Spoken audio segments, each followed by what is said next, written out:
Sapna Shardul. So I hereby grant permission to iCapital Academy and Corporate Advisory LLP to use the video presentation PPT, assessment test and MCQs created and provided by me for educational or promotional purposes. This includes publishing or sharing the content on their social media platforms, website or through any other medium they deem appropriate. I confirm that I have no objection to such use.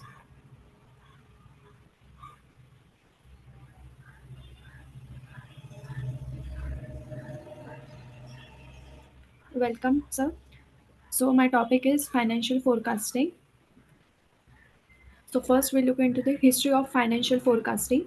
So the ancient civilization, 3000 BC to 500 CE, early trading and commerce. So in this, the merchants are required to anticipate supply and demand for goods like grain, textiles, and metals. So this was an ancestor for economic forecasting, astrology and divination. So these were the widely used to predict future economic conditions, for example, to harvest outcomes or trade success. So by interpreting celestial signs or spiritual symbols. Next is modern era, 1500s to 1900, emergence of stock markets. So, like places like Amsterdam and London led to the need for better financial forecasting methods to guide investments for the emergence of stock markets. Next is technical analysis. So, to begin to appear in the 18th and 19th century, especially in Japan and also later in the West, so the investors started analyzing price patterns to make predictions. Third is 20th century, 1900 to 2000. So quantitative methods. Due to the rise of these methods, they introduced statistical and mathematical tools into financial forecasting, like linear regression, moving averages, and time series analysis became common. Next is computerization. During this mid to late 20th century, revolutionized forecasting. Spreadsheets like Microsoft Excel allowed faster data processing and scenario modeling. So it also emerged the financial modeling, like a core skill for analysts, and also involving the construction of detailed forecasting models by using historical data and assumptions and formulas to predict the future performance for this contemporary era, 2000s to present. So, machine learning and AI. Due to the transform forecasting, algorithms detect the complex patterns and also automate the predictive modeling with minimal human intervention. Big data and analytics. Because of the rise of this big data analytics, the organizations also allow together the vast volume of structured and unstructured data by enhancing the forecasting accuracy in finance and marketing and also the operations. Cloud computing and collaboration. So the platforms like Google Sheets, Microsoft or Power BI and cloud-based ERPs improve the real-time data access and collaborative forecasting across global teams.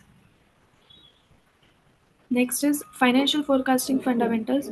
So we will be looking into the meaning, definition, objectives, importance, limitations, process, types, and methods, and also the data quality in financial forecasting. So, the meaning. Financial forecasting refers to the process of estimating a company's future financial performance based on historical data, market trends, and business strategies. It also involves predicting future financial outcomes such as revenue, expenses, profits, and cash flow to inform business decision making and planning. So, in simple words, it helps us to predict the key financial figures like revenue, expenses, profits, and cash flows for the upcoming months or years. So, in this, the primary goal is to support better decision making and also the strategic planning. So, whether it's budgeting or setting the growth targets or planning investments, financial forecasting provides a data driven foundation to reduce the uncertainty and prepare for the future. Next is definition. According to Harvard Business School, financial forecasting is predicting a company's financial future by examining historical performance data such as revenue, cash flow, expenses, or sales. This means forecasting is not only based on the guesswork or rather on analyzing past data, so to estimate what might happen next. And also, it is a strategic tool that helps the companies to anticipate financial outcomes and manage the resources more effectively and prepare for opportunities or risks ahead. Next are the objectives. First is predict future financial performance. So, in the financial forecasting, the primary goal is to estimate the future revenues, costs, and profits based on past data and current trends.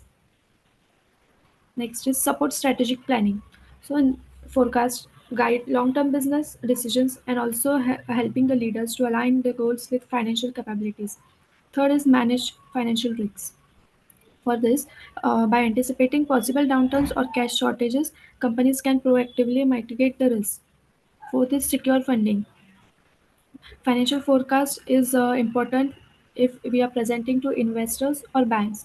So they also demonstrate potential returns and repayment ability. Fifth is optimize resource allocation. With a clear view of expected cash flows, firms can also allocate budgets and resources more effectively. Six is improve cash flow management. So anticipating inflows and outflows, which will help to prevent liquidity crisis and ensure smooth operations. Enhance investor confidence. So the reliable forecasting shows how the stakeholders, like the company, is data driven, well managed, and forward looking. Next is evaluate business performance. By comparing actual performance with forecast, companies can identify the gaps or improve the operations and increase accountability. Importance of financial forecasting. First is informed decision. Forecasts provide a data-driven foundation for making strategic, operational, and investment decisions. Risk management. By identifying potential financial shortfalls or market changes in advance, business can also take preventive actions and build contingency plans. Securing funding. Accurate financial forecasts which will help to convince banks and investors of the company's growth and potential and repayment capacity. Resource optimization. For resource optimization, financial forecasting enables effective allocation of limited resources like labor, inventory, and capital towards which the most productive activities. Improved cash flow management. By this, projecting cash inflows and outflows, companies can avoid liquidity issues and ensure smooth daily operations. Enhance investor confidence. A company like which forecasts well is seen as organized, strategic, and also trustworthy by boosting investor interest and credibility in the market. Next, limitations: uncertainty and unpredictability. So, the future is inherently uncertain, even if the most accurate models can't account for every variable or unexpected change. Second, limited data. Especially for startups or new projects, historical data may be insufficient or unavailable by reducing forecast reliability. Third is external factors. Events like economic shifts, political instability, inflation, or natural disasters can significantly impact forecasts. Fourth is bias and assumptions. Financial forecasts often rely on subjective judgments. Overly optimistic or pessimistic assumptions can distort the accuracy. Fifth is complexity. Sophisticated forecasting methods can be difficult to understand or implement without expert knowledge or tools. In a over-reliance on historical data, by assuming the future will behave like the past can be misleading in fast-changing markets or industries. Lack of flexibility in a rigid forecast may not adapt well to sudden changes, which will lead to outdated plans or missed opportunities. Process. So the financial forecasting process involves a series of structured steps which will help to transform the past data into future insights. So first is gathering historical data. The process begins by collecting the accurate and relevant financial records such as income statements, cash flow reports, and sales figure to establish a solid foundation. Second is analyzing trends.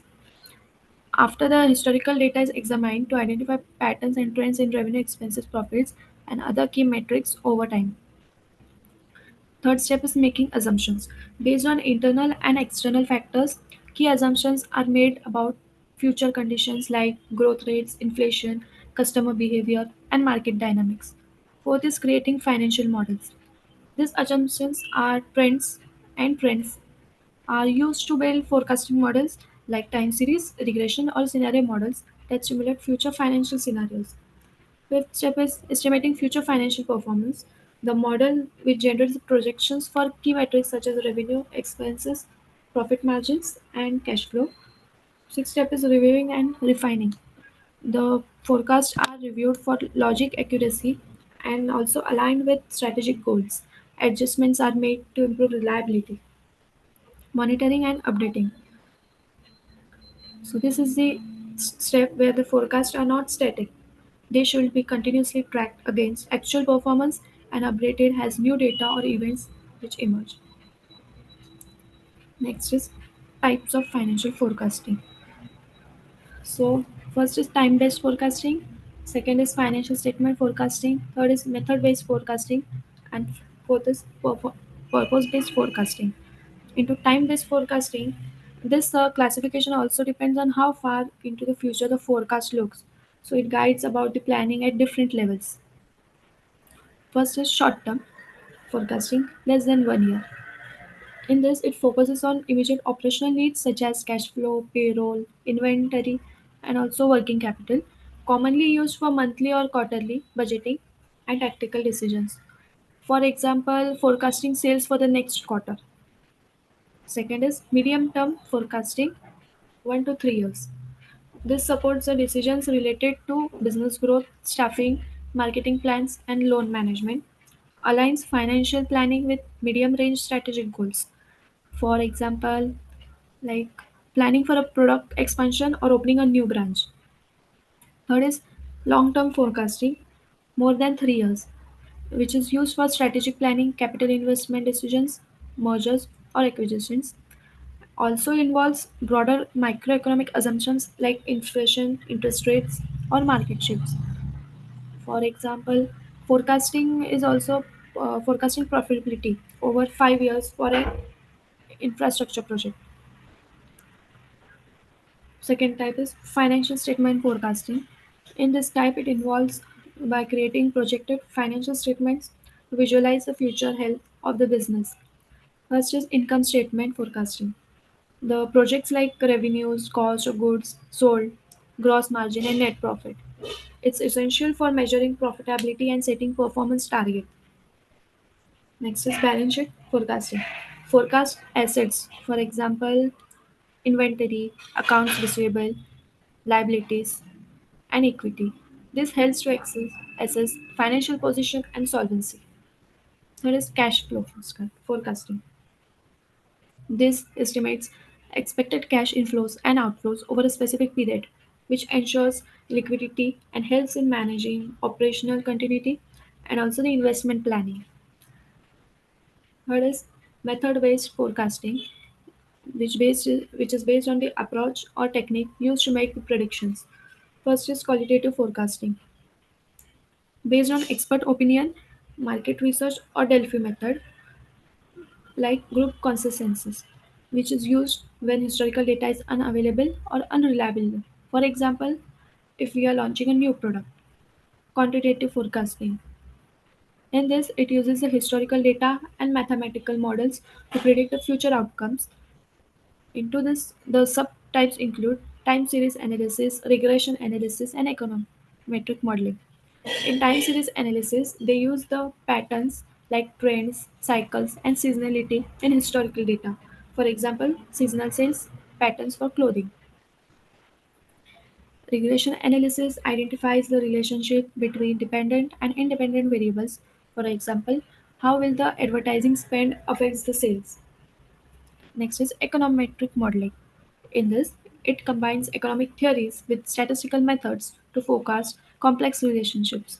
For example, like predicting GDP growth will impact on a company's sales. Fourth is purpose based forecasting. So, it is characterized by its intended financial goal. First is revenue forecasting, which projects future sales based on demand, pricing strategy, and market conditions, which also helps to set sales target and plan production. Next is expense forecasting. This estimates future operational and fixed costs, which is crucial for budgeting and cost control. Third is profit forecasting. It combines the revenue and the expense forecast to predict the net income. It aids in evaluating business viability and investment returns.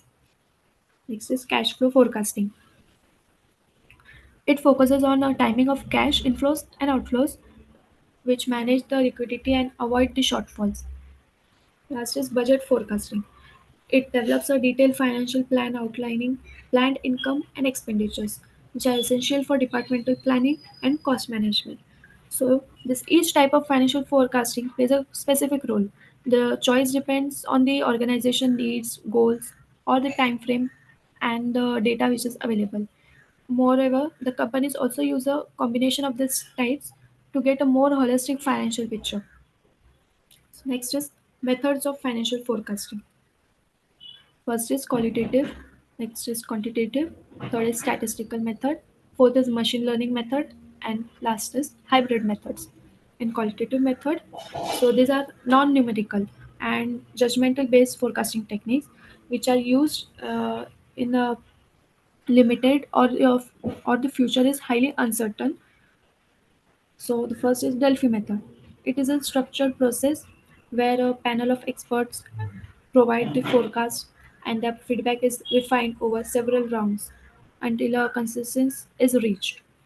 Next is scenario planning, and this involves the developing multiple scenarios based on different assumptions. For example, economic downturn, regulatory change, for preparing a range of future outcomes.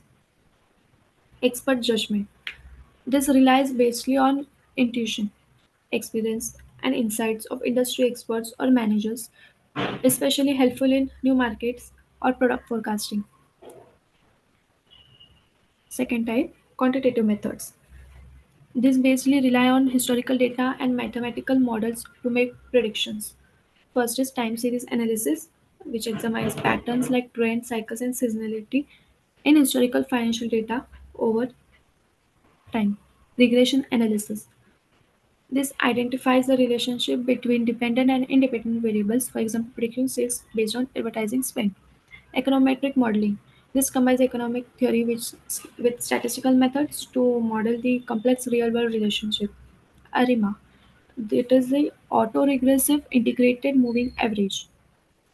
It is a powerful time series model which is used to forecast future points by considering autocorrelation and moving averages. Third type method is statistical method.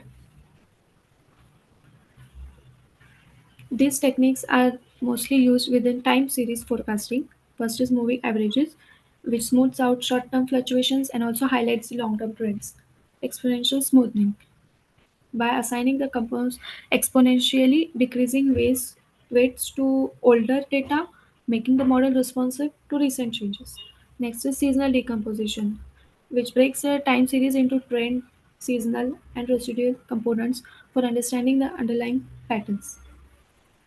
Next is machine learning methods. These are data driven and also capable of capturing complex nonlinear patterns. They improve with more data and computation, and also it includes artificial neural networks. It is a mimic like the human brain to detect patterns and relationships in data. Decision trees. This uses the tree-like structure to split data and also for making predictions based on rules. Random forecast, which combines multiple decision trees for more accurate and robust predictions. Support vector machines. This find the optimal boundaries in data and used for both like classification and regression forecasting tasks.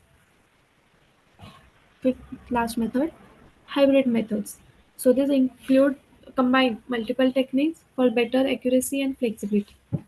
First is combining qualitative and quantitative methods. For example, using expert input to find a tune a regression model. Next is integrating multiple forecasting techniques. The business often blend time series models with machine learning or statistical tools to adapt to both data and market nuances. By choosing the right method into this, it depends on data availability, forecast horizon, complexity, and business objectives. Also, hybrid approach yields the most reliable results by balancing the human insight with data-driven precision. Next is data quality in financial forecasting. It refers to the accuracy, completeness, consistency, and reliability of financial data used for forecasting. High quality data ensures credible, realistic, and actionable forecast. Poor data quality leads to misleading projections and poor decisions. So, mostly the data quality refers to the accuracy, completeness, consistency, and reliability of the financial data which is used in forecasting. Next is limitations of data quality in forecasting. Even though high quality data is critical for accurate forecasting, so it maintained with its own challenges and limitations. So first is time consuming and resource intensive to maintain. Means ensuring clean, accurate and complete data requires significant time, trained personal and financial resources. Second is errors may still arise from manual entry or outdated systems. Even with good processes like human error, legacy software or disconnected systems can introduce inaccuracies. For example, a typo in a spreadsheet or delayed data updates can disrupt forecast accuracy. Difficult to validate third party or external data sources. In this, many forecasts rely on market data, economic indicators, or industry benchmarks, often sourced externally. This may also lack transparency or be outdated, making them hard to verify or trust. Fourth is inconsistent data formats across departments or tools. So, when data comes from multiple departments, for example, sales, finance, operations, then the mismatched formats or definitions can cause the integration issues. For example, customer acquisition cost might be calculated differently by marketing and finance teams. Data quality issues may not be immediately visible. In some cases, errors or inconsistencies go undetected until after the forecast is made, when it's already late. This can lead to flawed decisions based on inaccurate projections. Organizations like any we can take it must regularly audit, standardize, and invest in tools or training to overcome these limitations and ensuring the reliable financial forecasting. Next is importance of data quality in financial forecasting. First is accuracy. Ensures forecasts are based on reliable and accurate data. Accurate data is the most sound forecasting, is the foundation of sound forecasting. When the financial inputs like sales, expenses, or cash flow are correct, the forecast output becomes more reliable. Next is reliability. It increases the confidence in forecasting models and results. High quality data builds trust in forecasting results. The stakeholders can also like more likely to act on forecasts when they know the data behind them is consistent and dependable. Third is informed decisions. Supports informed decision making with high quality data. As we know, good data leads to better decision making. Whether it's budgeting, investment, or a strategy, quality of data ensures that decisions are based on facts, not only the guesswork. For this, risk management helps identify and mitigate potential risks. Clean and complete data allows the companies to spot the early warning signs and also identify financial risks in advance, which helps in creating contingency plans and avoiding the surprises.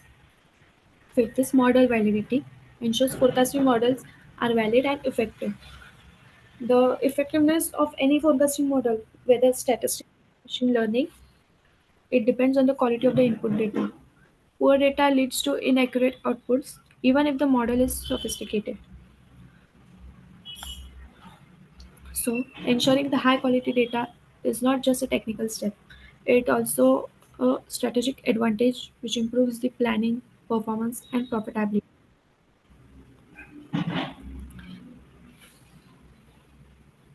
Next is technologies used in financial forecasting.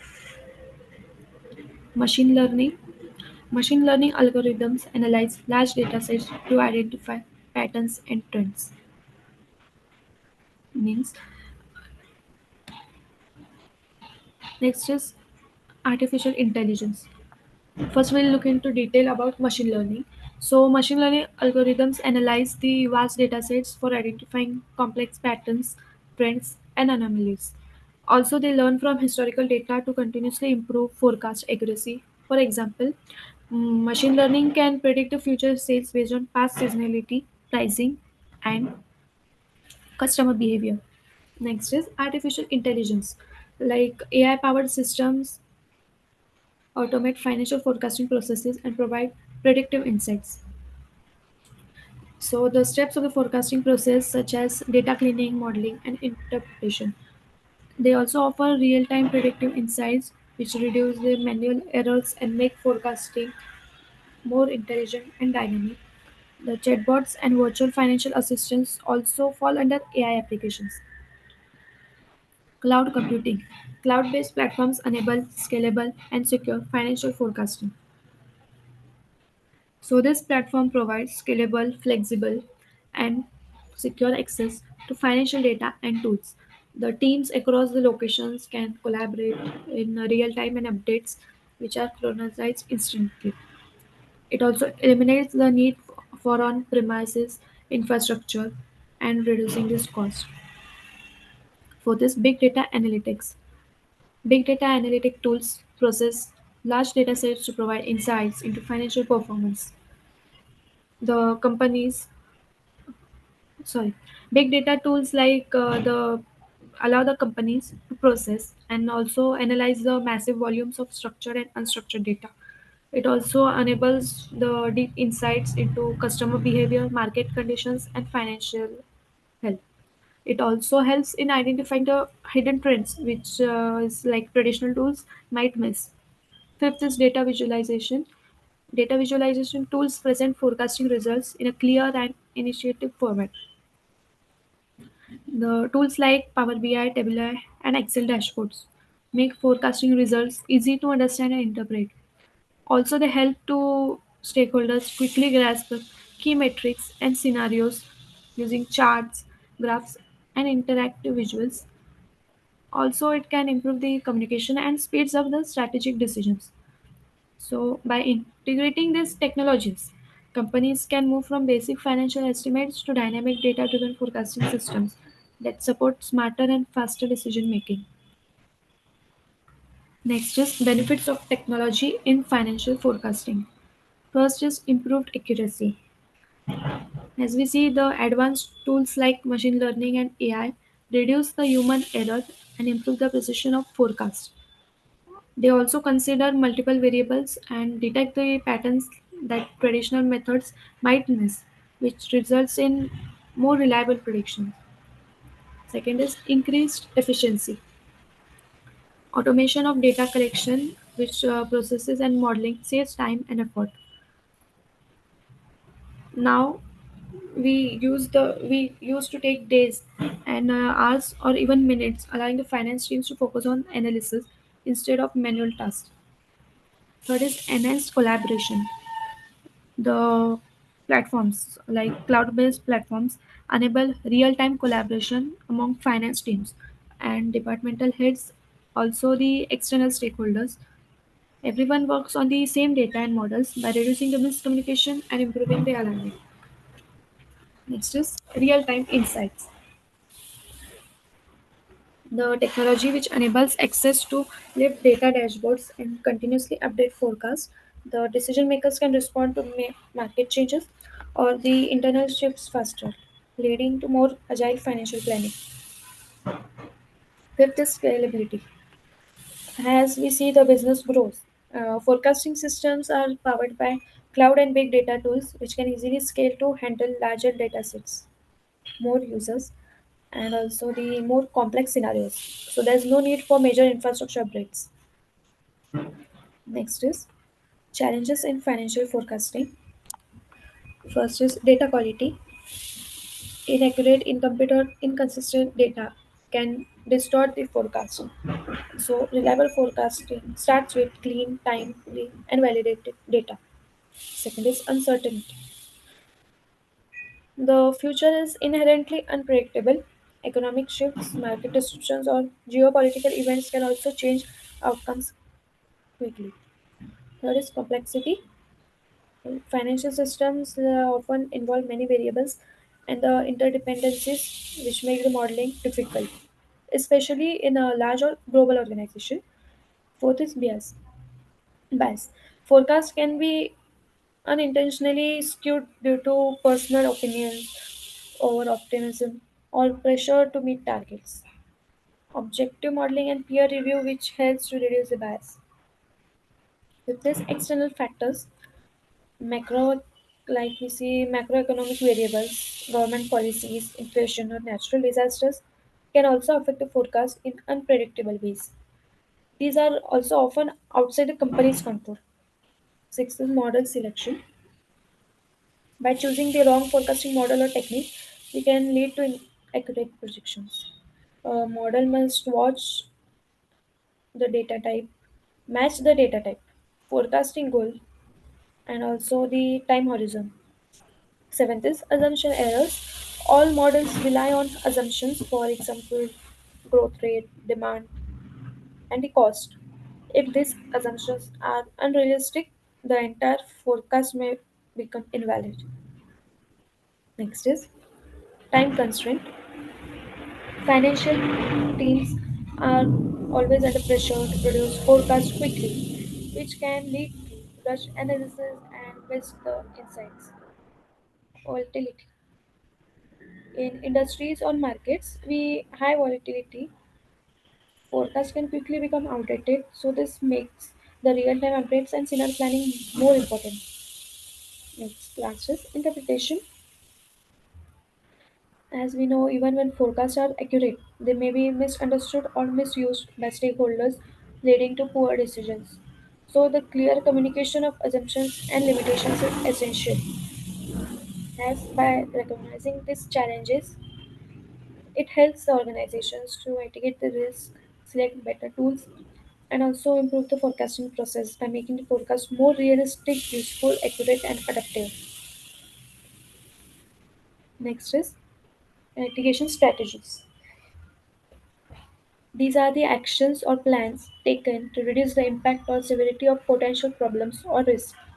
Mitigation strategies aim to minimize the limitations and uncertainties associated with forecasting. Means like how the organization can effectively address the common challenges in financial forecasting. So, next is data required for financial forecasting. As we know, the accurate and reliable financial forecasting depends heavily on the quality and variety of data inputs. So there are different types of data. First is historical financial data, past financial statements including income statement and balance sheets. So this forms the baseline for trend analysis and model building, which helps to identify performance patterns over time. Second is market data, market trends, industry analysis, and competitor data. This helps to forecast demand, pricing strategy, and also the market position. Third is economic data, macroeconomic indicators such as GDP growth and interest rates. It is useful accessing the broader economic environment which affects the business performance. Fourth is operational data, sales, production, and other operational metrics. It includes the internal business metrics like sales volume, production levels, inventory turnover, and customer churn. This also helps to align financial forecasts with operational capabilities. Fifth is external data, regulatory changes, market research, and other external factors. So it mostly refers to non-financial factors like regulatory changes, technological advancements, and market research, which is essential for adjusting forecasts to reflect external influences and uncertainties. Time series data is organized chronologically, for example, monthly or quarterly data, which is crucial for identifying seasonality, cycles, and long term trends in financial variables. Granular data, detail on data on specific products, customers, or regions. Consistent data, that is, data consistent in format and frequency. Next is Financial statement forecasting.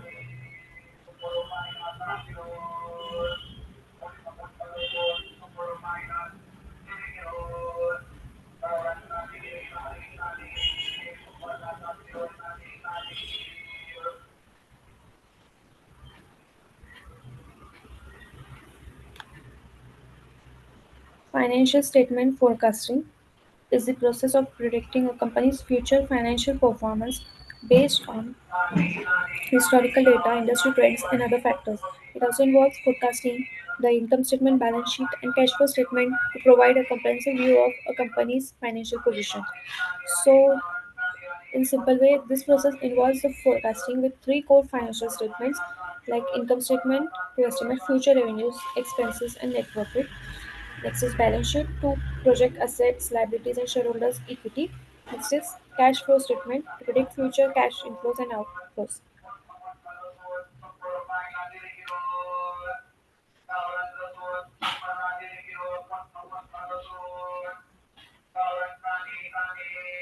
Next is benefits of financial statement forecasting. It offers a wide range of strategic, operational, and financial benefits for business. So, first is improved financial planning. This helps the organizations to project future revenues, costs, and the capital needs with clarity, allowing for better budgeting and resource allocation. Next is enhanced decision making. It offers a forward-looking insights which support the data-driven decisions, whether for investments, expansion, or cost control. Better risk management is to identify the potential financial risks in advance, such as cash shortfalls, debt obligations, or profit debts, which enable the proactive mitigation strategies. Fourth is increased accuracy. It structured forecasting minimizes the guesswork and increases the reliability of financial projections. Fifth is strategic planning. It supports the long-term goals by aligning the forecast with business strategies like entering new markets or launching new products. Performance evaluation. By comparing forecasted versus actual results, it helps to track the progress or identify the gaps and hold the departments accountable. Improve cash flow and management. The forecasts ensure the company to maintain the liquidity by predicting future inflows and outflows. And then stakeholder communication is a well prepared financial forecast which build the transparency and trust which with investors and also the lenders and board members. Next is increased efficiency, automating and structuring forecasts, which reduces to time spent on manual financial planning and improves the workflow consistency. Competitive advantage. The companies that forecast well are better positioned to respond to market changes, seize opportunities, and outperform the competitors. Next is revenue is one of the most critical elements in financial forecasting as it sets the foundation for projecting the profits, cash flows, and growth, and also the accurate revenue forecast, which enable for better budgeting, goal setting, and strategy formulation. Importance of financial statement forecasting. So, first is income statement forecasting. But forecasting financial statement is not just about projecting the numbers, it's also about gaining a comprehensive forward looking view of a company's financial health. So, first is income statement forecasting. It provides a clear view of company's profitability and performance. It includes forecasting revenue growth, predicting expenses such as cost of goods sold, operating expenses, and taxes, estimating net income and earnings per share, analyzing profit margins and trends. So, in forecasting revenue growth, it helps to anticipate future sales and identify the growth opportunities. In predicting expenses, the project's costs like cost of goods sold, operating expenses, and taxes support the cost control strategies. Estimating net income and earning per share is vital for assessing bottom line performance and investor expectation. Analyzing profit margins, It tracks whether the operational efficiency is improving or deteriorating over time. Second is balance sheet forecasting. This helps to assess the company's financial position and stability.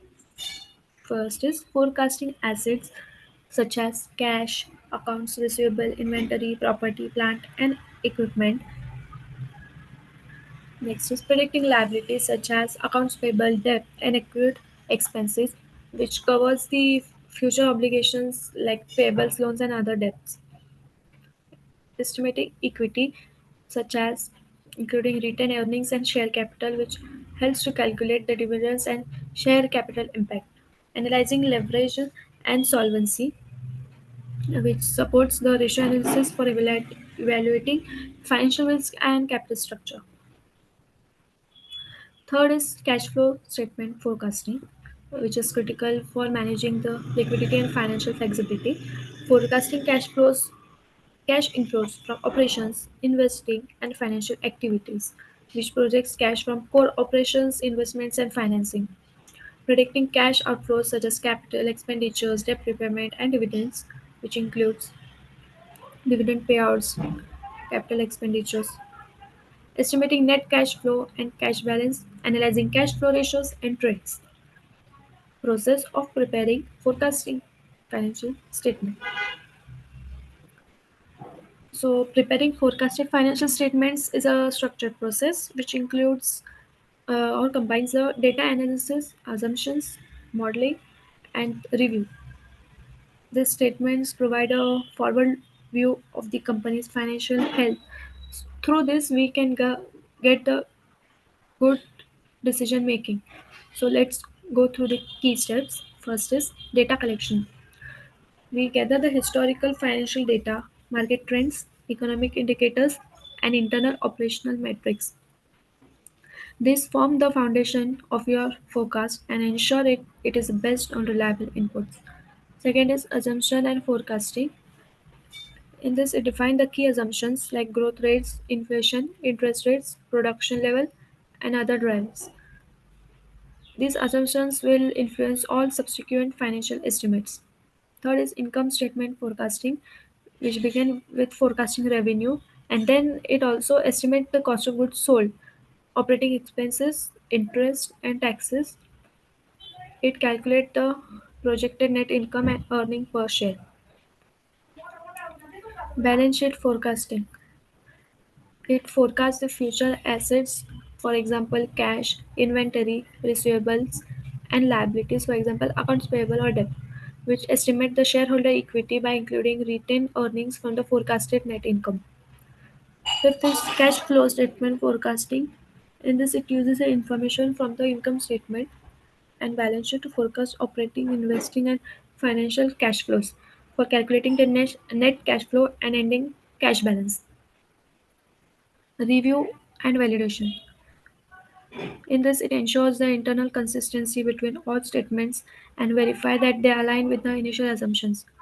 Check for calculation errors and logical issues. Seventh is analysis and interpretation. In this, it analyzes the forecasted results to assess the profitability, liquidity, solvency, and also the efficiency. So we use the ratios and trends to interpret the financial health and potential risks. Eighth is refining and updating. Now, as new data and market conditions emerge, revisit and revise the forecast, which continuous updating ensures relevance and accuracy. Next is identifying key drivers of financial performance. So first is revenue drivers. For managing effectively and improve company's financial performance, it's essential to understand the key drivers of revenue and expenses. This can help us to recognize from where the growth is coming and where the cost can be controlled or optimized. So in revenue drivers, first is sales volume, number of units sold or services provided. Means the number of units sold or services delivered. If there is an increasing volume, it boosts the revenue, and pricing remains stable. Pricing, average revenue per unit or service. means strategic pricing such as premium pricing or discounts can significantly impact the total revenue. Market growth, expansion of target market or industry. As the overall market or industry grows, there are more opportunities to increase the sales, which expanding into new regions or customer segments, which also contributes in this. For this product or service mix of high margin and low margin product services, which affects the overall profitability by shifting a mix toward higher margin items and improves the financial outcomes. Expense drivers. Cost of goods. These are the direct costs tied to production like raw materials and labor, lowering cost of goods sold, which improves the gross margins. Operating expenses. This includes the recurring costs like salaries, rent, and utilities and other overhead costs by helping to reduce these fixed and variable expenses. Marketing and advertising, expenses related to promoting products service. It is essential for growth. To this cost need to be managed to ensure a strong return on investment. By monitoring campaign performance is key. Research and development, investments in new product service. Investment in innovation drives long-term growth, but it must be balanced with short-term financial goals. Next is analyzing forecasted financial statements. For analyzing forecasted financial statements involves reviewing and evaluating a company's predicted financial performance based on historical data, trends, and assumptions. This process helps businesses to make informed decisions, allocate resources effectively, and plan for the future. So, in this, it involves by reviewing a company's projected income statement, balance sheet, and cash flow statement, which is typically based on historical performance, market trends, and management assumptions. So, through this analysis, we get to know that how is the business expected to grow, or are the profit margins improving or shrinking? Will the company have enough cash to meet its obligations? And are the investment plans financially sustainable? So, by comparing this forecast to past performance, we can evaluate whether the projections are realistic and identify the potential risks or gaps. According to this, this process also supports the resource allocations like determining budgets, staffing needs, and capital investments, and enables leadership to set the achievable targets and monitor the progress toward financial goal. Next is key components of financial analysis. First is financial statement review by examining forecasted income statement, balance sheet, and cash flow statements to understand a company's financial position and performance. So this in this we understand the company's expected financial position and overall health, such as projected revenue, expenses, profitability, asset management, and liquidity. Next is ratio analysis. Calculating ratios like gross margin, net profit margin, and return on investment evaluate performance and identify areas for improvement. Trend analysis. Identifying patterns and trends in financial data to forecast future performance. Variance analysis. By comparing actual results with forecasted figures to identify deviations and areas for improvement. So, this helps us to recognize whether the business is overperforming or underperforming and why. Next is financial forecasting techniques. First is historical data analysis. It is one of the most important step in financial forecasting. So it involves the examining a company's past financial performance like revenue, expense, profit margin, and cash flow over months or years. By analyzing this data, we can also identify trends such as growth, steady growth, or seasonal fluctuations, and patterns like recurring spike in expense or consistent profit margins during certain periods. Also, we can observe behaviors like how the business reacts to different the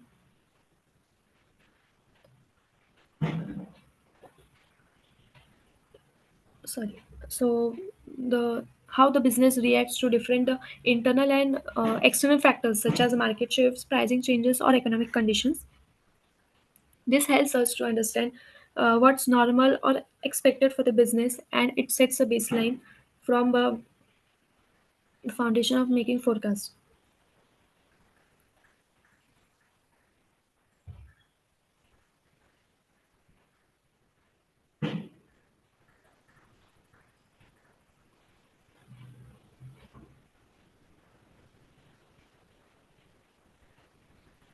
Next is trend analysis, regression analysis, time series analysis, moving averages, exponential smoothing, seasonal decomposition, financial ratios, industry benchmarking, machine learning algorithms.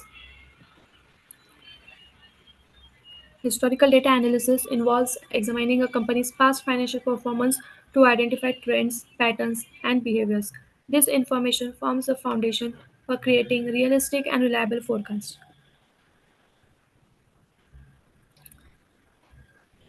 Steps for historical data analysis: define the forecasting objective. Start by clearing defining what you are forecasting. Is it revenue, cash flow, or operating expenses? Knowing the objective helps to determine the type of data and methods you will use. Collect historical financial data. So, we should gather all relevant historical data like income statement, balance sheet, and cash flow reports to make sure the data spans enough time to reveal the trends, ideally at least 2 to 5 years. Clean and prepare the data. Raw data is often contain errors, duplicates, or missing values. So, for cleaning the data, it ensures the accuracy and consistency, which is critical for reliable analysis. Organize data chronologically. Arrange the data in a time sequence like monthly, quarterly, or annually so that the trends and seasonality can be more easily identified. Visualize the data. So, use the charts and graphs to plot the data. Visualizations can reveal trends, outliers, or seasonality, which might be harder to see in raw numbers. Analyze trends and patterns. Look closely at the historical patterns, means what's increasing, decreasing, or staying flat. Are there recurring cycles or unusual fluctuations? Which step means this steps informs that how the forecasting assumptions are. Next is choose a suitable forecasting method. So based on the patterns observed and the objective, so it should be an appropriate forecasting technique. For example, moving averages, regression, or time series models. Next is build a forecast model. We should use a chosen method to construct the actual forecast model. This might involve the software tools like Excel, Python, or the specialized forecasting platforms. Validate the model against historical outcomes. We should test the model by comparing its output to actual past results, which helps to measure how accurate the model would have been using historical inputs. Next is adjust and refine the forecast.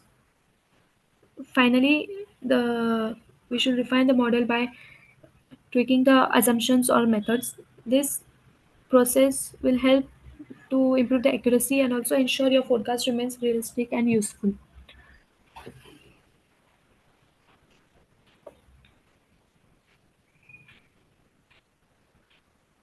Next is trend analysis in financial forecasting. Trend analysis in financial forecasting involves examining historical financial data to identify patterns, changes, and anomalies in performance. This helps businesses to make informed decisions, predict future financial trends, and stay ahead of the curve.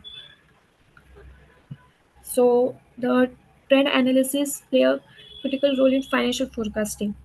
It also helps the businesses to make smarter, data-informed decisions, anticipate what likely to happen next, and ultimately stay ahead of the curve.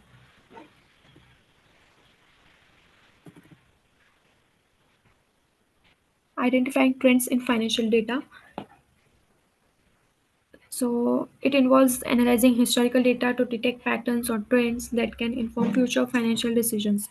Here are some steps to identify trends in financial data, and it is a systematically analyzing financial data to uncover meaningful patterns. So here are some steps.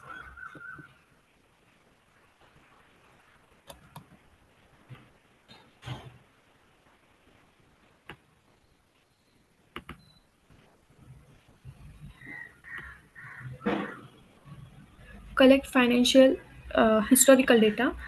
Start by gathering several years of financial data, monthly or quarterly figures for metrics like sales, expenses, and cash flow. So, the more complete the data, the more reliable the trend analysis will be. Next is visualize the data. Use the charts such as line graphs or bar charts to plot your data over time. It makes it much easier to spot trends, seasonal patterns, or unusual spikes. Calculate trend metrics to quantify the trend using simple statistical tools. This could mean calculating the moving averages, trend analysis, or growth rates, or the linear regression to define the slope of a trend line. Fourth is analyze the trend. Once it is identified, to interpret the trend, it is a linear or fluctuating, or it is sustainable, or it is affected by external factors like the economy or internal factors like marketing spend.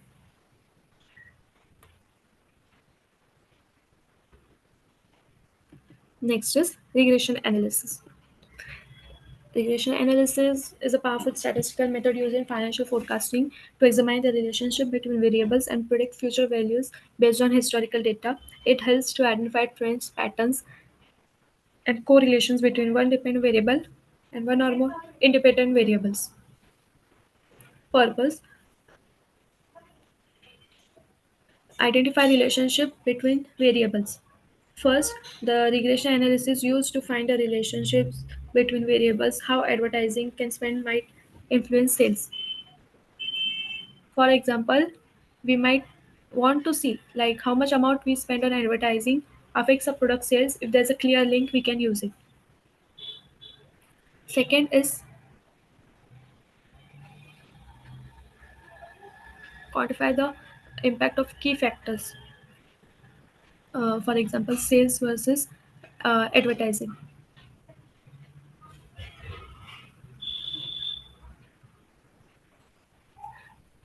It helps us to measure how strong that effect is. So we can measure how much changes in one variable affects another. In simple terms, we can also find out if spending an extra rupees 100 on ads will increase our sales by rupees 200, or maybe not much at all. Third is predict future results.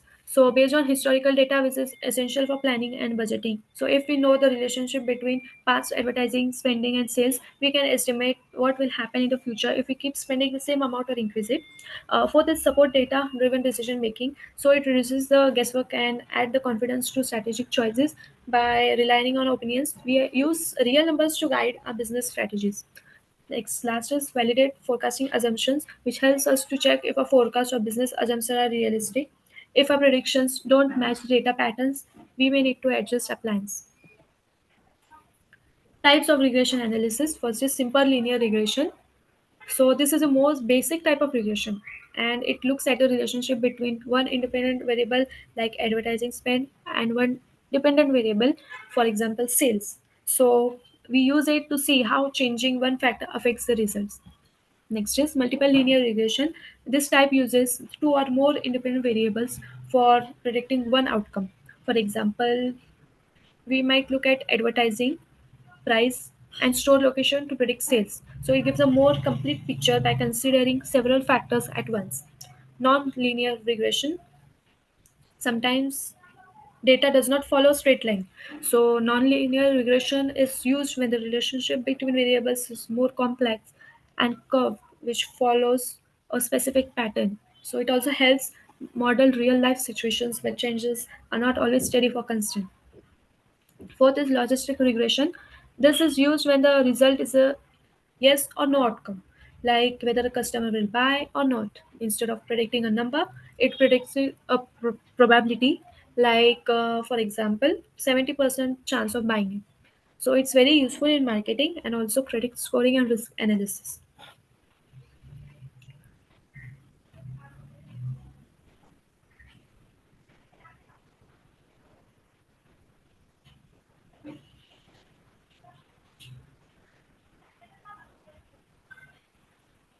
Recording in progress. Next is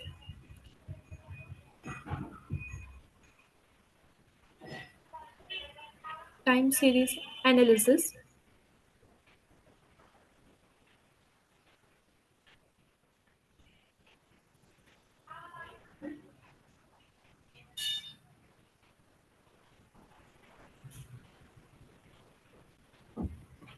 Time series analysis involves examining data points collected over time, for example, monthly sales, yearly revenue, for identifying trends, seasonality, and patterns for forecasting future values.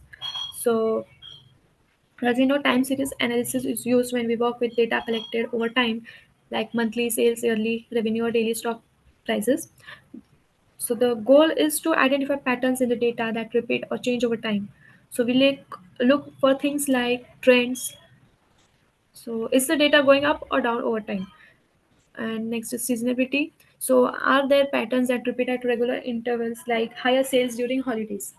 Next is cycles and fluctuations, means are there ups and downs due to external factors like the economy? So, once we understood these patterns, we can make better forecasts about what might happen in the future. So, time series analysis is a very useful in business planning, budgeting, inventory management, and financial forecasting. Purpose of time series analysis: first is detect long-term trends, growth or decline. Time series analysis helps us to see the overall direction a business is heading. For example, if we see if a company's sales have been increasing slightly each year for the past 5 years or 10 years, so this shows a positive growth trend. If sales are slowly dropping and could be declining trend, that needs attention. Second is identifying seasonal patterns, for example, festive sales spikes. So it helps to spot repeating patterns at certain times of the year. For example, if we see a clothing store may notice that winter jackets will sell more in November and December every year. So this is a seasonal pattern. Also, I'll give some another example. If it spikes in online orders during festive seasons like Diwali, Christmas, or Black Day. Third is forecast future performance based on historical behavior. By studying the past data, we can predict future outcomes.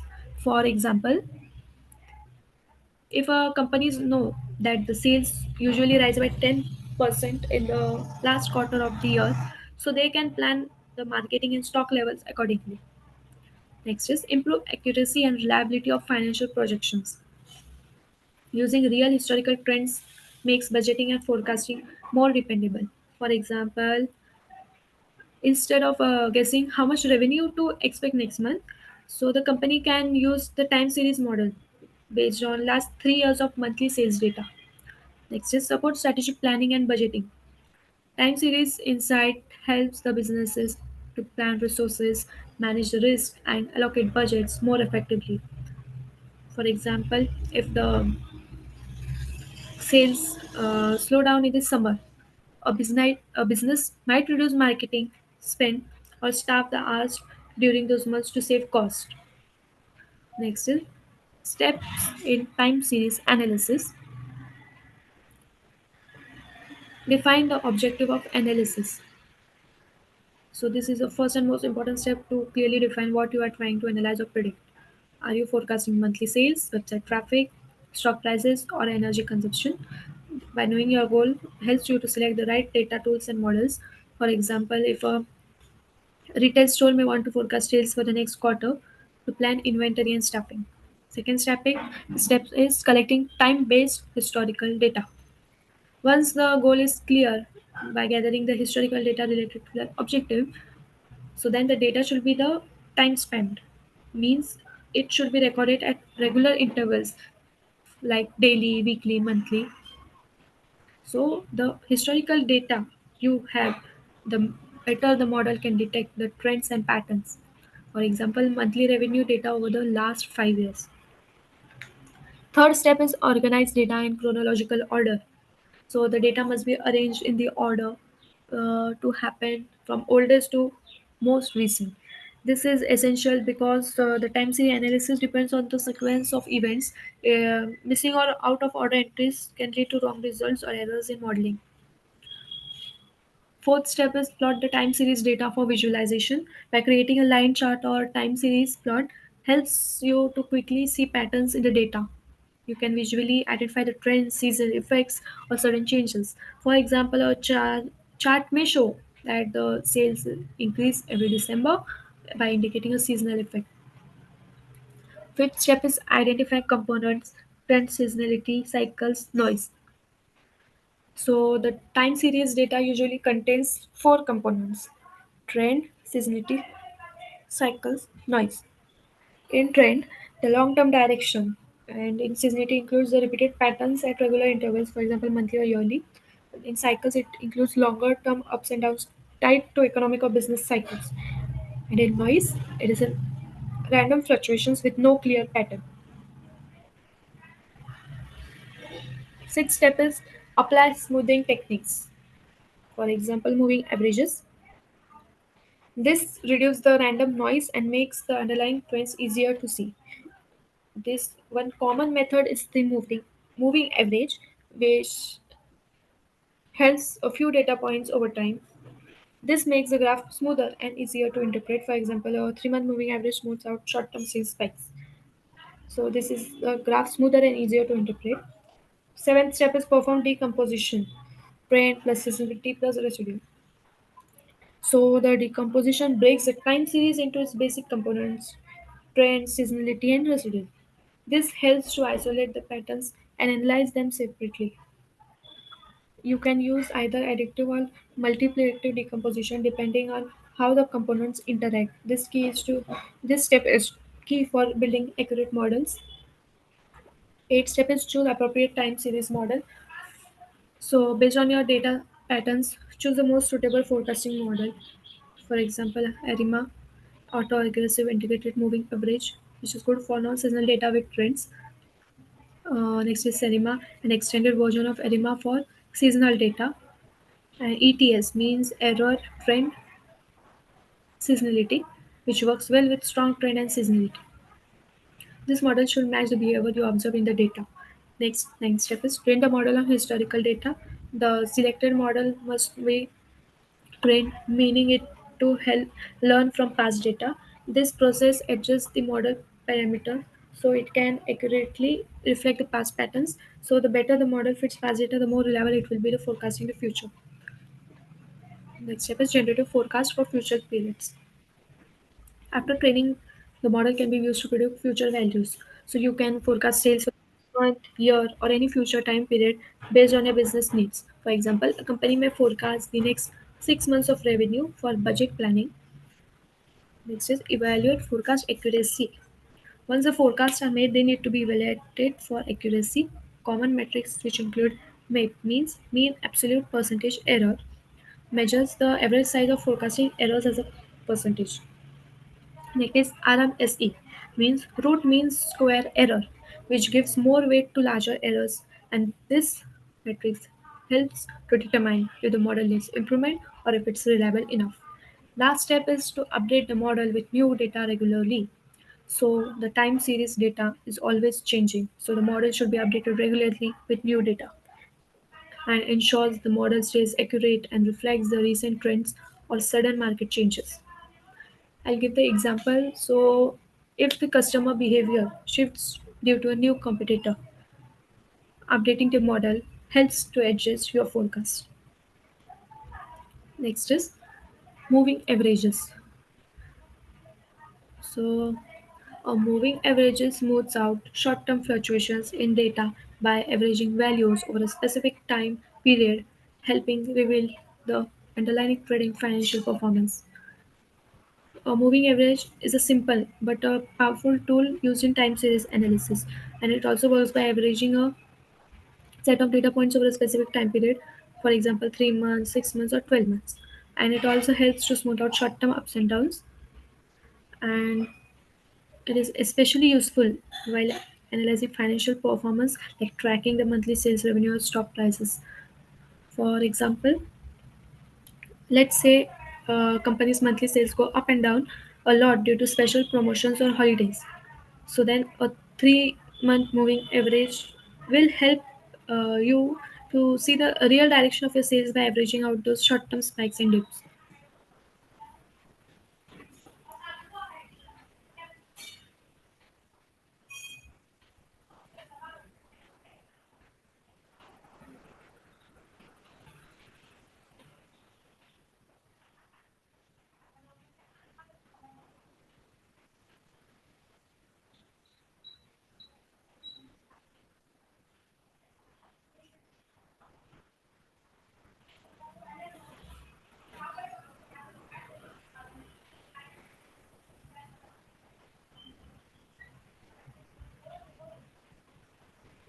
Next is types of moving averages.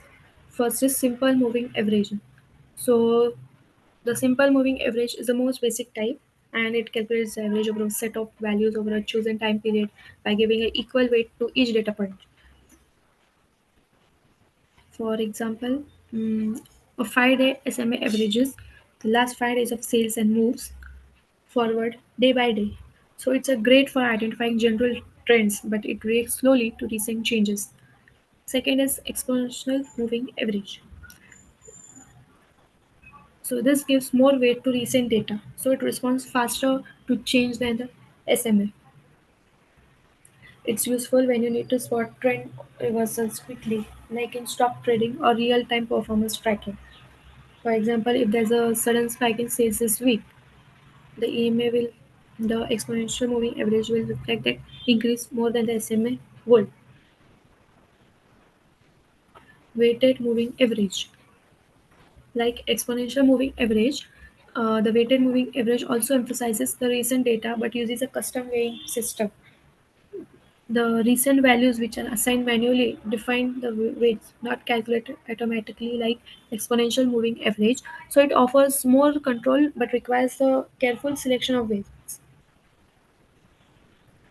For example, you might assign more importance to last week's data than to data from 2 weeks ago.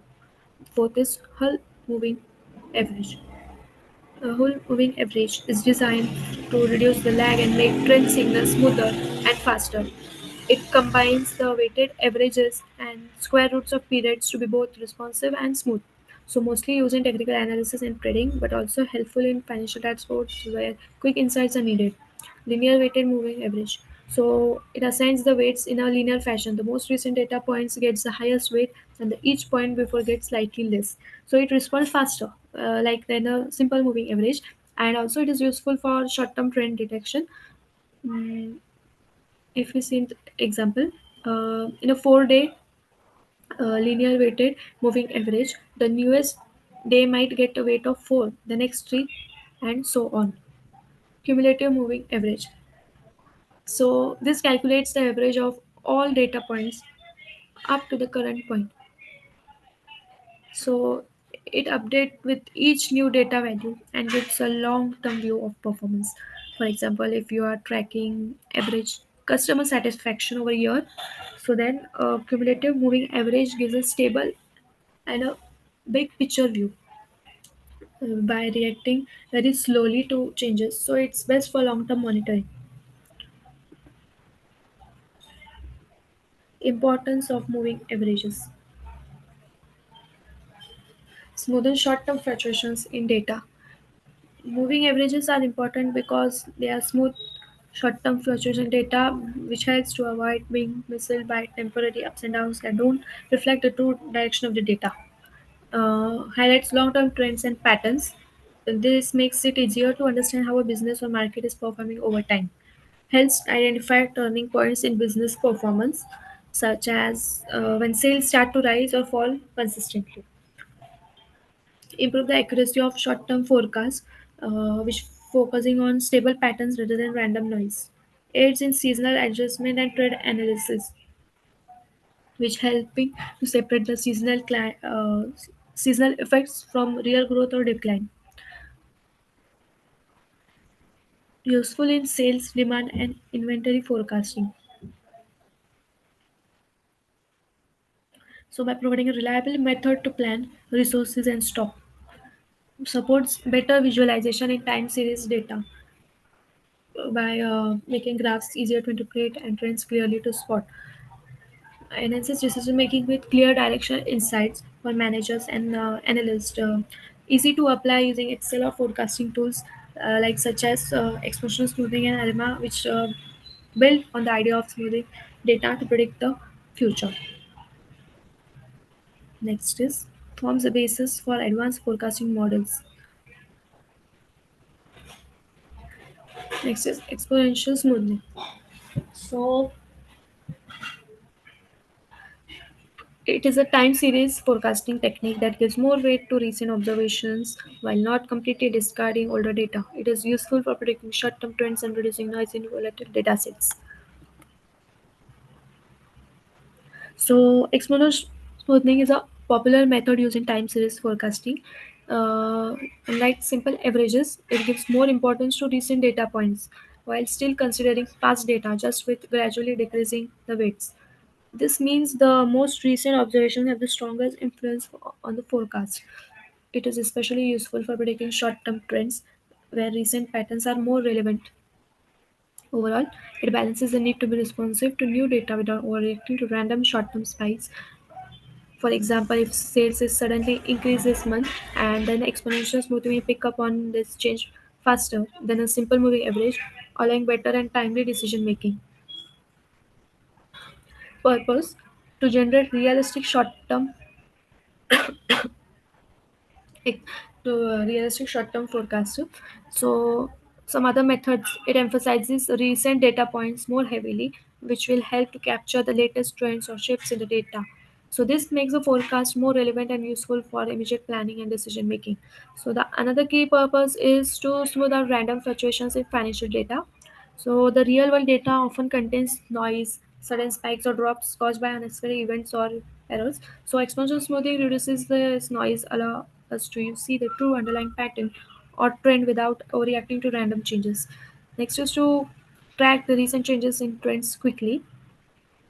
For example, if sales suddenly increase because of a successful marketing campaign, then the exponential smoothing will adjust the forecast faster than methods that treat all past data equally. So this responsiveness is crucial in dynamic markets or industries. So, compared to simple moving averages, exponential smoothing also more responsive than moving averages because it assigns greater weight to the most recent observations. So, next is to support decision making in areas such as inventory control, so, accurate and timely forecasts help the business to optimize stock levels, allocate budgets effectively, and plan sales strategies. So, by providing adaptable forecasts that reflect the latest data, exponential smoothing enables managers to make better informed proactive decisions. Advantages simple to apply in Excel or tools like Power BI. One of the key advantages that it is simple to apply. You can easily perform it in tools like Excel or Power BI without needing advanced programming skills. This makes it accessible for many businesses. Second is requires little historical data. Some complex forecasting methods that need years of data, exponential smoothing can generate useful forecasts even with a shorter history. So this is a helpful for new products or small companies. Next is adaptable and responsive to recent changes.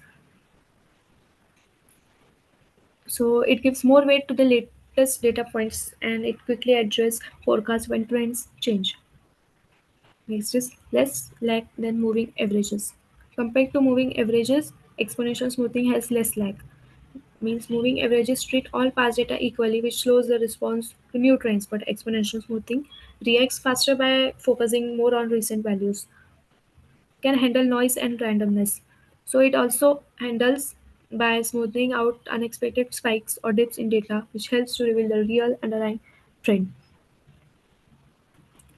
Steps identifying the time series data to forecast.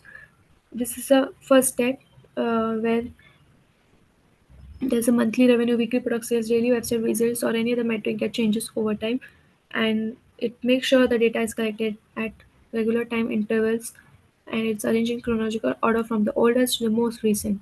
Consistency in the data format is crucial for accurate forecasting. Next is choose a smoothing constant alpha between 0 and 1. The smoothing constant is denoted by alpha, which determines how much weight is given to the most recent observation in your forecast. A value close to 1, like for example zero point 0.8 or 0.9, means the model will be more responsive to recent changes and good for fast changing data. And the value which is close to 0, like zero point 0.1 or zero point 0.2, means the model will smooth out fluctuations and more useful for more stable data. So choosing the right alpha is important because it affects the accuracy and sensitivity of your forecast. Third is set the initial forecast. So before applying a formula, you need a starting point. This is known as the initial forecast. So usually the initial forecast is set equal to the first actual value in the data set. This gives the model a baseline to begin calculating the future forecast. Fourth is apply the exponential smoothing formula. So once you have alpha and an initial forecast, apply the main exponential smoothing formula, that is forecast is equals to alpha into actual plus 1 minus alpha into previous forecast. So this formula combines that actual value from the previous time period with the forecast from the previous period weighted by alpha. So this blend of past forecast and recent actual value makes the method both stable and responsive. Fifth is repeat the formula for each time period. By applying the formula over and over for each new time period in your data set, so the each new forecast depends only on the previous forecast and the most recent actual value, making it efficient and easy to calculate. Next is plot actual versus forecasted values to visualize the accuracy. So after generating forecast, visualize them alongside actual data using a line chart. This helps you to see how well the forecast tracks the real data. Next is adjust adjust a value to improve forecast responsiveness. Based on the chart, you might need to adjust your smoothing constant. If the forecast line is too smooth, analysis changes, increase the alpha. If it's too jumpy or overly sensitive, it decreases the alpha. The goal is to balance the smoothness and responsiveness for the best forecasting accuracy. Next is validate forecast with historical data. Before using a forecast for real decisions, validate it by comparing it to no historical data. Calculate error metrics like mean absolute error and root mean square error. These metrics tell you how far off your predictions are from the actual values and help you to improve the model if needed. Use forecasted results for decision making and planning. Once you have validated the forecast with historical data, your expansion smoothing model can be used to forecast future values with reasonable confidence. So the businesses can also apply this forecast for inventory control, sales targets, budgeting, marketing strategy, and more. Next is seasonal decomposition. It is a process of breaking a time series into systematic patterns, trends, and seasonality and random noise to better understand and forecast financial data.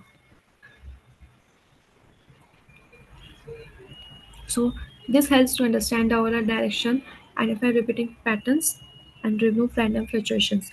It makes the forecasting easier and more accurate by focusing on the meaningful parts of the data, and it helps in financial planning, demand forecasting, and decision making. Next is importance of seasonal decomposition in financial forecasting. It helps to understand the seasonal patterns in revenue, sales, or expenses. For example, a retail store may consistently see higher sales every December due to holiday shopping. Decomposition confirms this fact. Next is it improves the forecast accuracy by isolating regular seasonal effects, reveals the true long-term trend by removing seasonal noise, enable creation of seasonally adjusted forecast, aids in resource planning during peak or off seasons. It identifies anomalies or unusual performance outside normal patterns, and also useful in industries with recurring cycles, for example, retail, tourism, agriculture. It supports better strategic decisions by clarifying when and why changes occur. It assists in comparing current performance to historical norms. Next is steps in seasonal decomposition. Collect and organize time series data. It by begin by collecting chronological and time-based data like monthly sales, quarterly revenue, or daily foot traffic. So make sure the data is clean, consistent, evenly spaced in time. As decomposition methods rely on regular intervals. If a retail company gathers monthly sales data from the past 3 years. Next is choose decomposition model, additive or multiplicative. Decide whether your data has adaptive or multiplicative seasonal behavior. Adaptive model use one seasonal changes and are roughly constant in size across time. Next is multiplicative model. It is used when the seasonal changes grow or shrink in proportional to the trend. By choosing the right model, it ensures accurate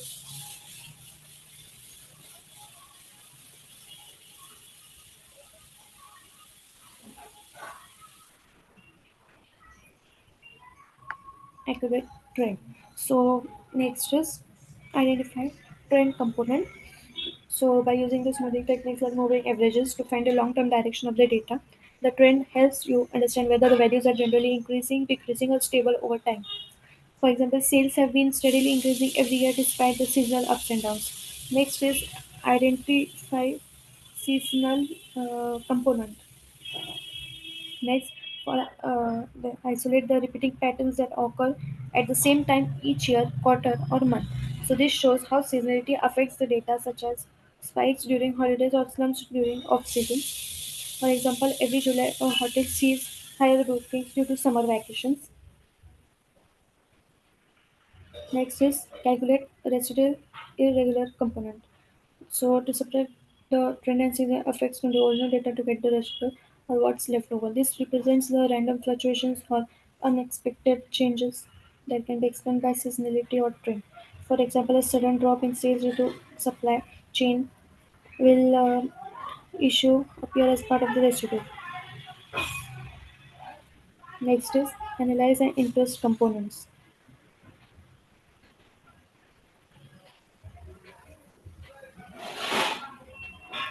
So, by studying the trend, seasonal, and residual parts separately to understand what's influencing performance, this helps you to spot patterns and outliers or issues that may need action.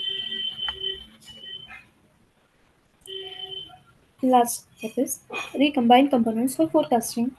Finally, use the identified components to rebuild the time series and create accurate forecast. Forecast is based on decomposed components which give a clearer and more reliable picture than using raw data alone. For example, forecasting December sales has trend plus seasonal plus expected residual.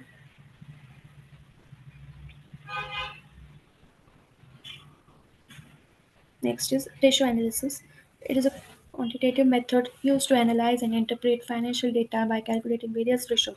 These ratios provide insights into a company's financial performance, position, and trends, enabling forecasters to make informed predictions about future financial outcomes.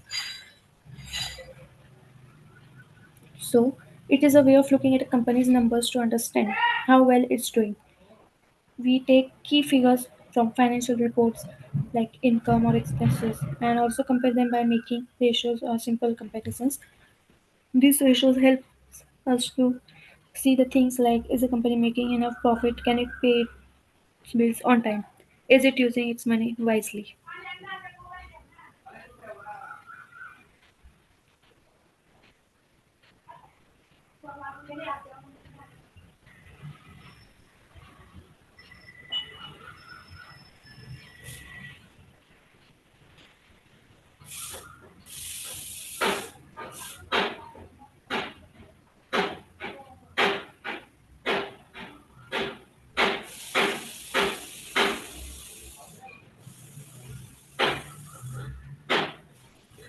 Okay, now next is purpose of ratio analysis. Access assess historical performance to project future trends. So by analyzing past financial ratios, we can identify pattern in performance like steady profit growth and declining margins, which help us to make realistic forecasts. For example, if a company with improving gross margin over the past 3 years might project continued cost efficiency in future planning. Next is identify strength and weakness in financial health. So the ratios highlight where a company is performing well and where it may be vulnerable. For example, a strong current ratio indicates good short-term liquidity, while a low return on assets may point to inefficient use of resources. Next is support realistic and data-driven forecast assumptions. Rather than relying on guesswork, we can base financial projections on actual ratio trends. For example, if the net profit margin has been consistently around 10%, so then it's more realistic to use that figure in a future earnings projection. Next is benchmark against industry standards and competitors. So comparing a company's ratio with those of similar businesses reveals how it stacks up against the competition. For example, if your company's debt to equity ratio is much higher than the industry average, it may indicate over leverage. Next is guide investment budgeting and financing decisions. So the investors, managers, and vendors use the ratio and insights to make informed financial decisions. For example, a high return on equity might attract investors, while a low interest coverage ratio could raise concerns for lenders. Next is detect early warning signs of financial risks. Ratios can reveal red flags early, means before they become major problems. For example, a declining quick ratio over several quarters might signal an upcoming cash flow crunch. Next is help estimate future profitability, liquidity, and solvency. These ratios give a snapshot of future potential in key financial areas. For example, trends in return on capital employed (ROCE) can help to predict long-term profitability and capital efficiency. Next is simplify complex financial data for forecasting models. The ratios distill large volumes of financial data into comparable numbers, making modeling and forecasting easier and more accurate. For example, using ratio trends in spreadsheet models allows the finance teams to build more dynamic. And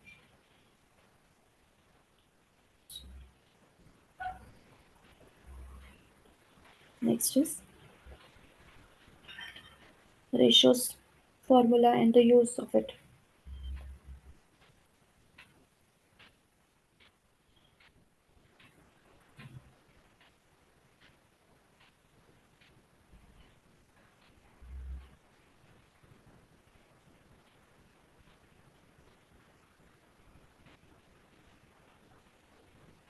So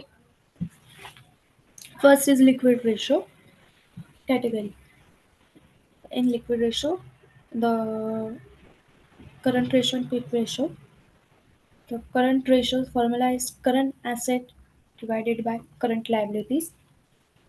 So first we'll see the purpose of liquid ratio. So the liquidity ratio helps us to evaluate a company's ability to pay its short-term obligations by using its most liquid assets. Current ratio divided by current liabilities. So this ratio shows if the company has enough assets to cover short-term debts. A ratio above 1 usually indicates a good liquidity position. Next is quick ratio. Formula is current assets minus inventory divided by current liabilities. So this is a stricter measure that excludes inventory. Like the inventory may not always be quickly converted into cash. Second is profitability ratios. So this ratio measures how effectively a company is generating profit relative to revenue, assets, or equity. It assesses a company's ability to generate the earnings. First is gross margin ratio. The formula is gross profit divided by revenue. So this shows how much profit a company makes after covering production costs. Second is operating margin ratio. The formula is operating income divided by revenue. It indicates how much operating profit is generated per rupees of revenue.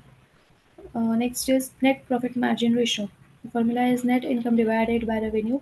So this shows how much of the company's revenue becomes actual profit after all expenses. Next is return on assets. Formula is net income divided by total assets, which shows how effectively the company uses its assets to generate the profit. Next is return on equity. The formula is net income divided by shareholder equity. So this ratio reflects the return earned on shareholders' investment. Third is efficiency ratios. So this efficiency ratio is measure a company's ability to utilize its resources effectively, like how well a company uses its assets and resources in generating revenue.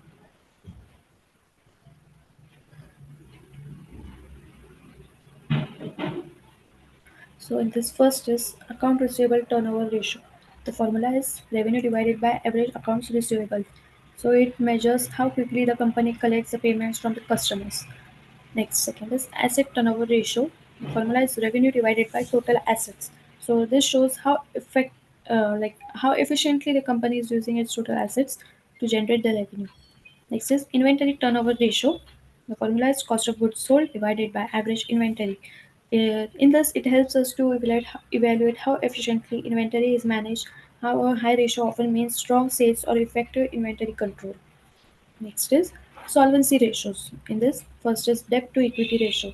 The formula is total debt divided by total equity. This ratio compares that what the company owes to what shareholders own. A high ratio might suggest higher financial risk, especially if the business is heavily financed through borrowing. Next is interest coverage ratio. The formula is EBIT divided by interest expenses.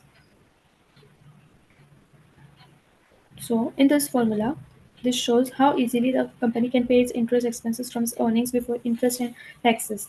If the higher the number, the more comfortability the company can cover its interest obligations. So next is growth rate, growth ratios. In this, we measure how well a company is increasing its revenue and earnings over time. So these are vital for evaluating long-term investment potential. Then in this, the first is revenue growth rate. The formula is current revenue minus previous revenue divided upon previous revenue.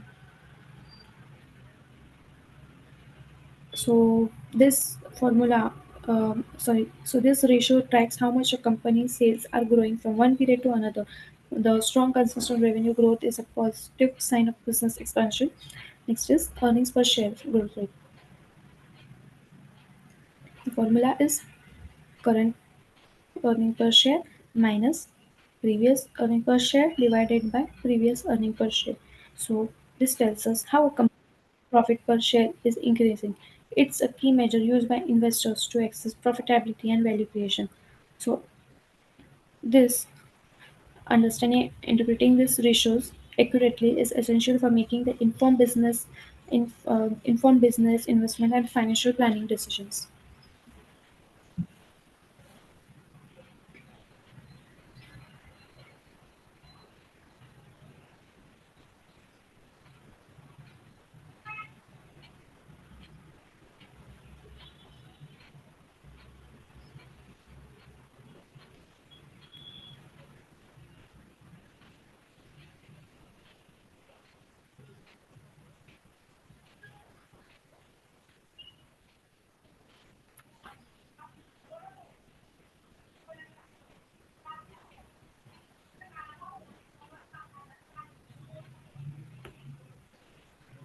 Next is steps in ratio analysis.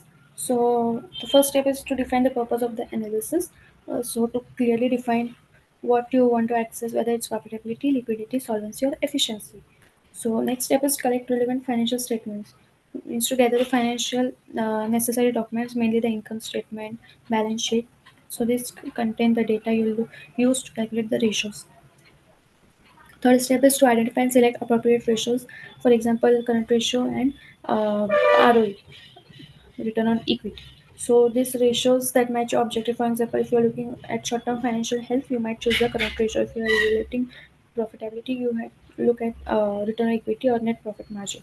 Next is extract necessary financial figures from statements. So these ratios require the specific numbers to for total assets, net income, or current liabilities from the financial statements. Apply the ratio formulas to calculate the values. So next is to calculate each ratio. Accuracy is to that calculations from the basis of your analysis. Next is compare ratios with industry benchmarks or historical data. Once the ratios are calculated, then compare them to industry averages or competitive data or past performance to evaluate how the company is doing. Next is interpret the results for insights and performance evaluation. So analyze what the numbers actually mean. For instance, a high current ratio might suggest good liquidity, but it could also mean under means what you say underutilized assets. So next is identify strength, weakness, and risks. From your interpretation, highlight areas where the company is strong, as well as financial red flags or inefficiencies, the weakness and financial risks. Next is use findings for decision making and strategic planning. Means whether it's investment planning, cost control, or resource allocation. Monitor ratios over time. Finally, the ratio analysis should be ongoing. Regular monitoring helps to track the performance trends and detect issues regularly.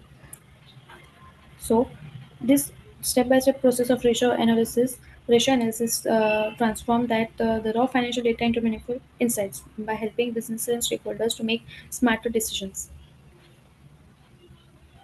The importance of ratio analysis during financial forecasting.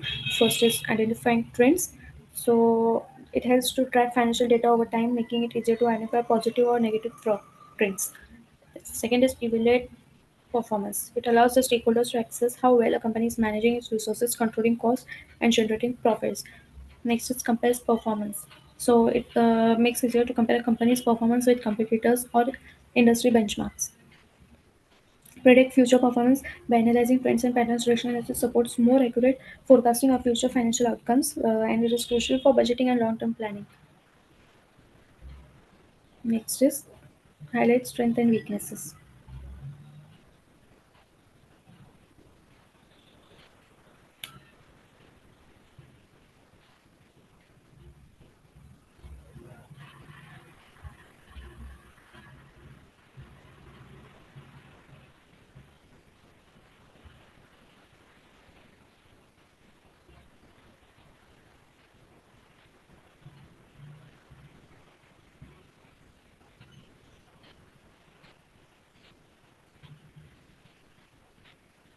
So the ratios can reveal which areas of the business are performing well and which needs the improvement. For example, a low inventory turnover ratio might point to slow moving stock. Next is informs decision making. Management, investors, and creditors rely on ratio analysis to make informed financial decisions, and it also supports decisions like investing or lending or adjusting the operations. Next is monitors liquidity and solvency. So the liquidity and solvency ratios helps to assess whether the company can meet its short-term and long-term obligations. It's especially important for creditors and lenders. Next is assesses efficiency. Efficiency ratio shows how well a company is using its assets and managing its operations. High efficiency typically means better cost control and resource utilization. Industry benchmarking. Industry benchmarking in financial forecasting is a process of comparing a company's financial performance and key metrics with those of other businesses in the same industry. It helps to assess how well a company is performing relative to its peers and provides a reference point for making accurate and realistic financial forecasts. By evaluating ratios such as profit margins, return on equity, and cost structures, businesses can identify areas where they excel or lag behind.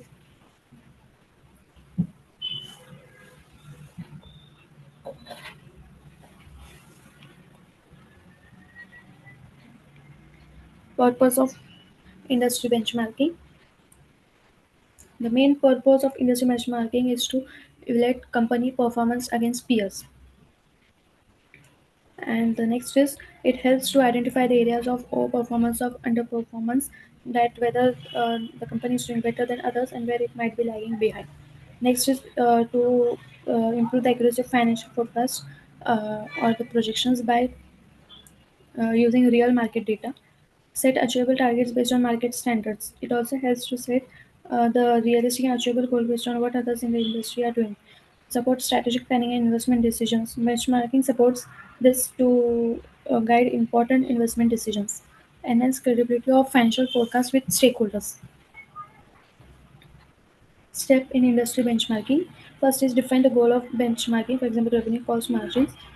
Start by clearly defining what you want to achieve through benchmarking, whether it's improving revenue, controlling cost, or enhancing profit margins. This focus the guides to the entire process. Next is identify key financial metrics to compare. So select the specific financial ratios or metrics relevant to your goal, such as gross margin, return on equity, or operating expenses. Third is select relevant industry peers or leaders. Then choose a comparable companies within your industry, which could be direct competitors or recognized leaders whose performance you want to match or exceed. Fourth is collect industry data from reliable sources, for example, reports and databases. So, gather financial data from credible sources like industry reports, financial databases, or regulatory filings to ensure accuracy and relevance. Fifth is compare your company's ratio and figures with industry averages, means to perform a detailed comparison between your company financial metrics and the industry benchmark to identify where you stand. Analyze performance gap and their causes, means to investigate any difference or gaps to understand their root causes, whether the operational inefficiencies, market conditions, or strategic decisions. Seventh is adjust forecasting assumptions based on insights. So, incorporate the insights gained into your financial forecast to make them realistic, aligned with industry standards. Last step is monitor regularly and update benchmarks as needed. Industry conditions change over time, so it is important to regularly update your benchmarking data and continuously monitor performance to stay competitive. So, for following this, all the structured step ensures the industry benchmarking is a valuable tool for like accurate forecasting, strategic decision making, and continuous improvement. Limitations of industry benchmarking. Availability and accuracy of industry data may be limited. This is one of the key limitations in the industry. Data may not always be readily available or fully accurate. May not account for company-specific differences. Benchmarking often overlooks unique factors specific to a company, such as size, strategy, or market niche, which can impact the financial performance. Benchmarks can become outdated quickly. Not all industries have standardized metrics, may lead to overgeneralization or misinterpretation. Confidential or proprietary data may be inaccessible.